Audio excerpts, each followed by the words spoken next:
నిజంగా ఇదే విషయానికి వస్తే ప్రజలు ఎందుకు నీకు ఓటేశారు చంద్రబాబు నాయుడు గారు అని చెప్పి ఫస్ట్ చంద్రబాబు నాయుడు ఆలోచన చేయాలి.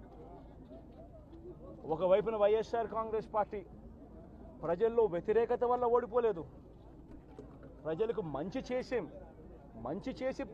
ప్రజలకు మంచి చేసి వైఎస్ఆర్ కాంగ్రెస్ పార్టీ ఓడిపోయింది. ఎందుకు ఓడిపోయింది అని అంటే చంద్రబాబు నాయుడు చేసిన మోసపూరిత హామీలకు ప్రజలు కాస్తో కూస్తో కొద్దిగా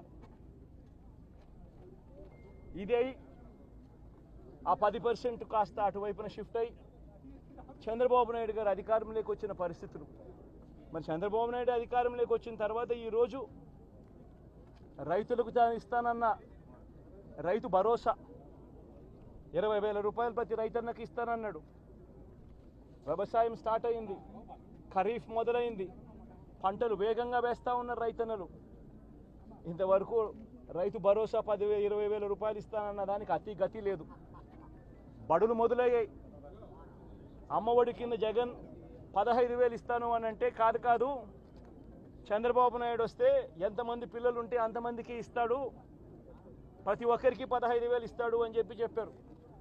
రాష్ట్రంలో 1 కోటి మందికి పైగా పిల్లలు బడియీడు పిల్లలు ఉన్నారు. బడులు స్టార్ట్ అయ్యాయి.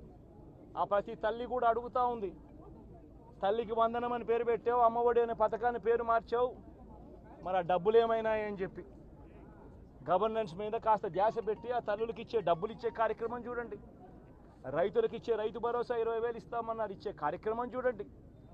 ప్రతి అక్క చెల్లెమ్మకు 18 ఏళ్ళు పైబడిన ప్రతి అక్క చెల్లెమ్మకు ప్రతి ఒక్కరికి 1,500 రూపాయలు ఇస్తామని చెప్పారు. అంటే సంవత్సరానికి 18,000 రూపాయలు.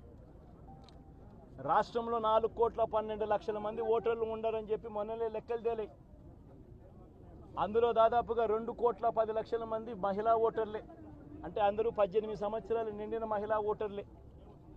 మరి 2,10,00,000 మంది ఈ మహిళా ఓటర్లందరూ కూడా 18 ఏళ్ళు నిండిన ఈ మహిళా ఓటర్లందరూ కూడా వీళ్ళందరూ కూడా ఈరోజు అడుగుతూ ఉన్నారు, 1,500 రూపాయలు ప్రతి నెల ఇస్తానన్నావు, ఏమైంది ఈ 1,500 రూపాయలు ఇచ్చే కార్యక్రమాలు అని చెప్పి అడుగుతూ ఉన్నారు.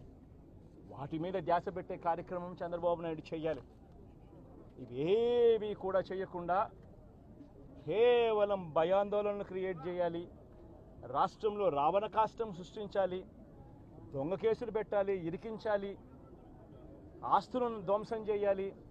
వైఎస్ఆర్సీపీ అభిమానులైనా, వైఎస్ఆర్సీపీ కార్యకర్తలైనా, వైఎస్ఆర్సీపీకి ఓటు వేసిన వారైనా కూడా ఎవరిని కూడా ఉంచకూడదు అన్న దుర్మార్గపు ఆలోచనలతో అడుగులు ముందుకు వేయడం అతి హేయమైన రాజకీయం అని కూడా ఈ సందర్భంగా తెలియజేస్తా ఉన్నా.